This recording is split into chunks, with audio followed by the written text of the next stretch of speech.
All right, this is the video for Math Message 2-11. This is the main lesson for the day. And in this lesson, we're going to look for patterns to solve frames and arrow problems. Now, you've probably done a lot with looking for patterns in numbers before, but today specifically, we're going to look at how to use frames and arrows to represent these different patterns. Okay, so before we get started with the frames and arrows, let's just start looking at different patterns in these problems, okay? And it would probably help if you had a whiteboard or a piece of paper so that you could finish recording the pattern. So let's look at this first one. I see the number 37, 40, 43. What do you think are the next three numbers in this pattern? Go ahead and pause the video and try to find the next three numbers. Okay, so as I look, I see that the numbers are getting bigger. So I know that if they're getting bigger, I'm probably going to be either adding or multiplying to get to my next number. So when I go from 37 to 40, I notice that it is 3 more. Now, it's not a pattern unless that same thing happens over and over again. So let's check and see. When I go from 40 to 43, what do I do? I'm adding 3, right? So now we can start seeing that this is going to be a pattern. So every time we're going to add 3. So you should have had 46, you should have had 49, and you should have had 52. So what is the pattern doing in this problem? Well, the pattern would be adding 3. All right, let's look at the pattern for the next problem. Now this time they give us a couple numbers. But then they have a missing number, then they give us another number. And so sometimes this takes a little bit more looking and figuring out. But what I notice is that my numbers are getting smaller. I have 27, I have 25, then I have a blank, so there's going to be a number in there, and then I have 21. So I notice that my numbers are getting smaller. Well, what kind of math makes a number get smaller? Subtraction, right? Or sometimes division. When I divide things up, doesn't it get smaller? If I'm dividing up a cookie, my cookie's getting smaller, isn't it? So I'm going to be looking at either subtraction or division. So let's go from 27 to 25. What had to happen to go from 27 to 25? I'm subtracting 2, right? Okay, so now what would be the next number? If that's the pattern, and remember, we don't know if it's a pattern until it happens over and over again. But if that's the pattern, what would be my next number if I subtracted 2? Okay, and you should have 23, all right? Now here's the test. This is going to tell us if we have the right pattern.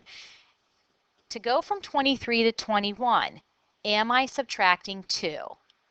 And yes, indeed I am. So now I can confidently say that my pattern is subtracting 2. Go ahead and fill in those next two numbers. You can pause your video. Okay, so you should have had 19, and then you should have had 17. Okay, now sometimes because subtraction can be kind of hard, and sometimes we can make mistakes, we could go backwards. We could go the opposite way with this pattern. And what would be the opposite of subtracting 2? Adding 2, right? So 17 plus 2 is 19, plus 2 is 21, plus 2 is 23, and then plus 2 is 25, and then 27. So I could check myself by adding and just going in the opposite direction, just because I'm so bad at subtracting. All right, so what is my pattern? My pattern is subtracting by 2s. All right, let's look at this next pattern. Pause the video and just look at this screen. I want you to go 1, 2, 4, and 8. I want you to pause the video and see if you can figure out what the pattern is and what those next two numbers would be. Okay, so hopefully you paused the video for real and you gave this a good shot. I noticed that my numbers are getting bigger. So a lot of times we automatically think that we're going to be adding, right? So when I'm going from 1 to 2, what am I adding? I'm going to go ahead and get rid of some of this stuff up here so I can have a clean board here. When I'm going from 1 to 2, I notice that I'm adding 1.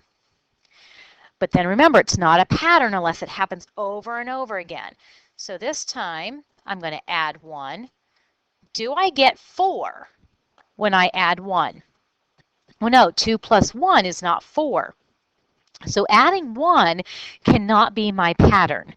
Now, sometimes people will say, well, maybe the pattern is increasing. So let's go ahead and see. This would have been plus 1, and then going from 2 to 4 would have been plus 2. So some people might say, oh, well, it's increasing by 1 each time. So if that's the case, then it should be plus 3, right? Well, is 4 plus 3 8? And no, it's not. So adding is not going to be my pattern. What other operation in math makes you get a bigger number? Multiplication, right? If I say 2 times 2, doesn't that give me a bigger number? 2 times 2 is 4, right? So my numbers are getting bigger. So let's try multiplication. What could I multiply to go from 1 to 2? 1 times what is 2? Well, 1 times 2 is 2. So now let's see if that's the pattern. If it's a pattern, it's going to happen over and over again. So is 2 times 2 4? Yes, it is. Let's check it again. Is 4 times 2 8? Yes, it is. So look at what my pattern is. My pattern is multiplying by 2. So 8 times 2 is 16. And then another 16 times 2 would be 32. So my pattern is multiplying by 2. All right, and now let's look at this last one here. Okay, this can get real tricky when my very beginning numbers are blank. So all they gave me to work on, I'm going to have to start here. Okay, I'm going to have to start right there in the middle of my pattern. And I notice I'm going from 36 to 33. And then when I come down here, it's down to 27. So I notice the numbers are getting smaller. So probably my pattern is going to be a subtracting pattern. So let's check and see. All right, to get from 36 to 33, I know I'm going to subtract 3. Okay?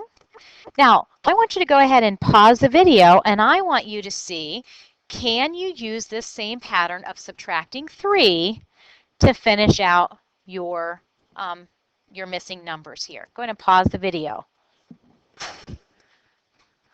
All right, so if the pattern is subtracting 3, I'm going to go ahead and continue from here and move forward because my pattern always goes from left to right.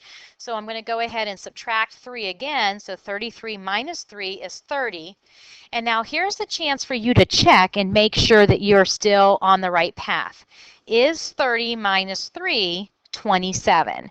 And it is. So I know I'm on the right track. Now here's the problem. Now I have to go back in my pattern because I have missing numbers at the front. So now I have to think backwards. So this is where knowing your fact families and knowing how to turn numbers around. So what's the opposite of subtracting 3?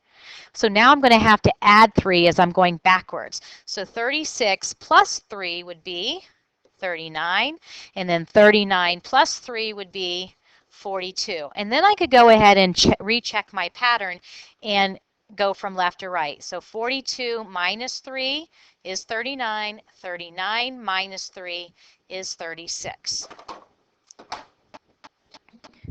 Okay, so now we're going to look at it in terms of frames and arrows because I said that we were going to look at patterns using frames and arrows. And this is what that means. And I don't know if you guys saw these in second grade or not, but you'll see something like this. It has a box at the beginning, and this is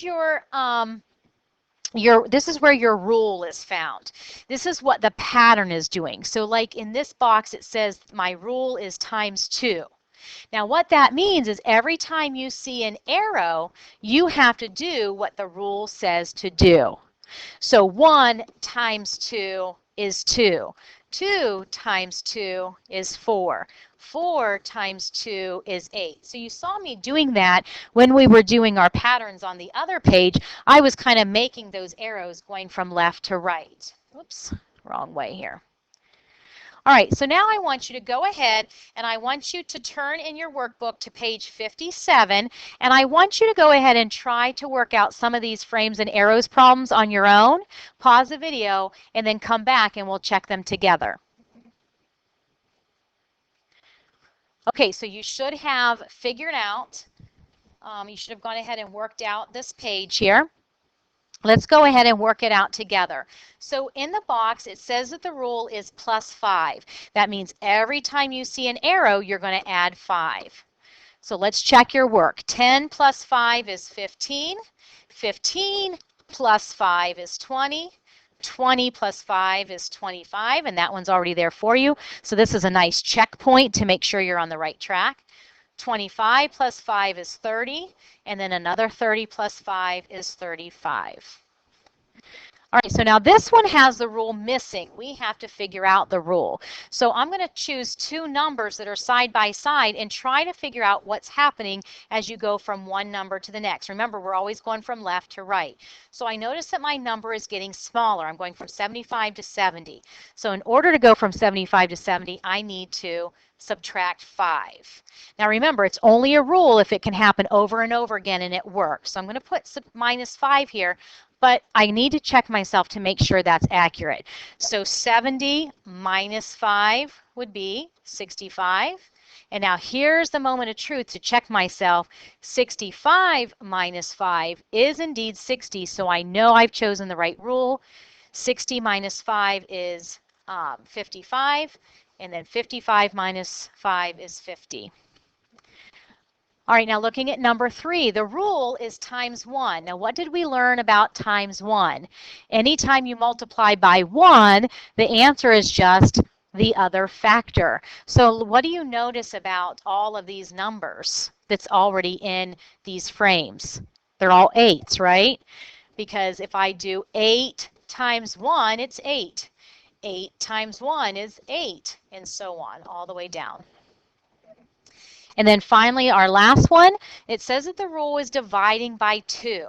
So that's dividing by 2 means that I'm taking something and putting it equally into 2 piles.